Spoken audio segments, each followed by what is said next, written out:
Then finally, at-tawasi is from bab at-tafa'ul, which means al-ishtirak. It includes in it, a component of it is things that are done mutually. Meaning you are enjoining the other, you're telling the other truth, and the other is telling you a truth. And a part of that lesson we'll share today. Most of us look at it as an attack on our ego. Right? We look at, how dare you? Who are you? Who are you? Where did you get your ijazah that you can tell me what to do? Who made you shaykh? Right? Since when are you the imam? Right? These are the kinds of questions you might get. Who do you think you are? This is the kind of thing you might get. But what's your attitude when you're corrected? You take the best of it. Leave the bad of it. Don't assume this guy's doing it to insult me or humiliate me. Whatever their intention is with Allah, you don't have to judge their intention. You leave that alone. You just take the good of it. This is part of the spirit of tawasi bil haqq. This last ayah, the summary of Ash-Shawkani rahimahullah is أي جمعوا بين الإيمان بالله والعمل الصالح فإنهم في ربح لا في خسر. That these people gathered and they combined between iman and good action. And this is something that comes up in Tafseer over and over and over and over again. Iman and action are necessary consequences of each other. If you do good deeds, your iman will increase. And if you have iman, there's no way you can have it without doing good deeds. What kind of iman is this? That you have it and it doesn't lead you to any action. That's impossible. And there's no good action that doesn't end up increasing your iman. Okay, so they have this mutual relationship. So when they develop this, فَإِنَّهُمْ فِي رِبْحٍ, then they are definitely in profit and not in any kind of loss. When they are able to make that connection between iman and action. Unfortunately, a lot of Muslims believe their iman, rather their Islam, is good enough. They're set for paradise because they already said La ilaha illallah Muhammadur Rasulullah sallallahu alaihi wasallam. Without getting into any theological, historical debates about which group said this, about Iman and Amal, which group said that, without getting into any of that. Just from a psychological point of view, people have that as an escape, just like Christians have the escape. I already said the name of the Lord, I already pronounced, I said I love Jesus, now I could be a drug dealer for all I care. It's all good. I'm already saved. We have the same exact mentality seeped into the Muslim community when somebody says, I'm already Muslim. Yeah, I'm messed up, I do a lot of haram things, but come on. I already got my ticket right here. I already said La ilaha illallah. I already said Muhammadur Rasulullah sallallahu alaihi wasallam. That's good enough. I should be alright because my iman is there. This surah makes it clear. إِلَّا الَّذِينَ آمَنُوا, not enough. وَعَمِلُوا الصَّالِحَاتِ وَتَوَاصَوْا بِالْحَقِّ وَتَوَاصَوْا بِالصَّبْرِ. When you fulfill all four, then you're saved. Until then, you're not saved. And what it also teaches is, if you think you have iman and none of this is happening, then you probably don't have iman. Chances are you think you have iman, but you don't. So the Bedouins thought they had iman. قَالَتِ الْأَعْرَابُ آمَنَّا. In Surah Al-Hujurat, they said, we have iman. Allah said, قُلْ لَمْ تُؤْمِنُوا. No, you didn't get iman yet. وَلَكِنْ قُلُوا أَسْلَمْنَا. You only have Islam. وَلَمَّا يَدْخُلِ الْإِيمَانُ فِي قُلُوبِكُمْ. Iman hasn't entered your hearts yet.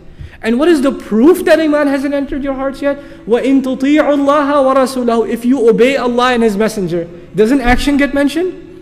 Allah says you don't have iman, you only have Islam. And iman hasn't come into your heart. What should you do to get it into your heart? Obey Allah and His Messenger. Do action. لَا يَلِدْكُم مِّنْ أَعْمَالِكُمْ شَيْئًا. None of your deeds will be wasted away. Subhanallah.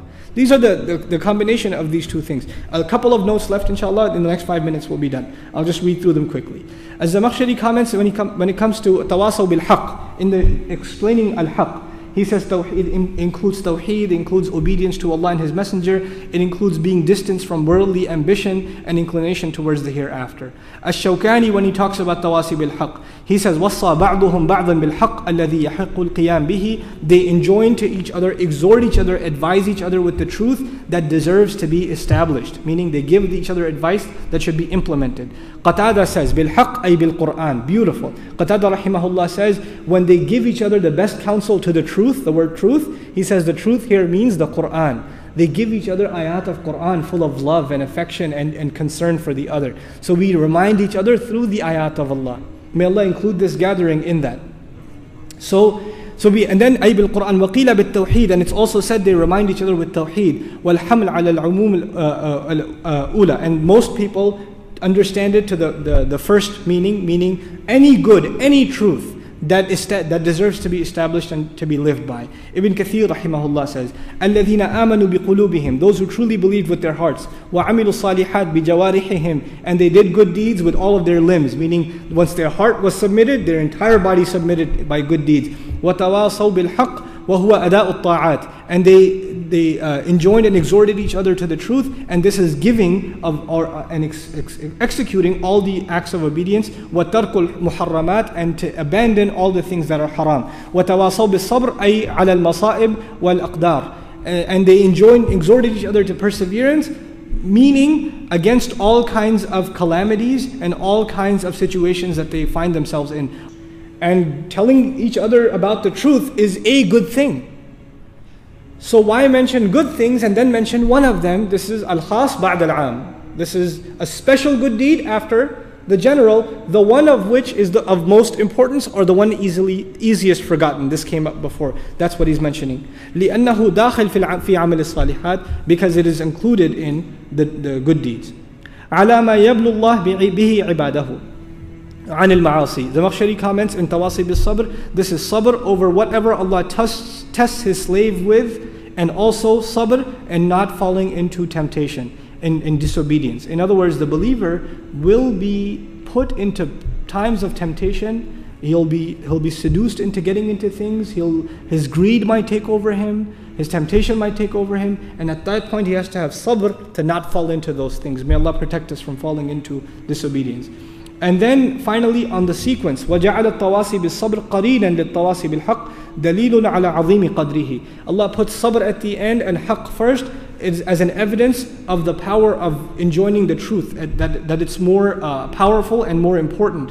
وَفَخَامَةِ شَرْفِهِ rather, and the weight of its nobility.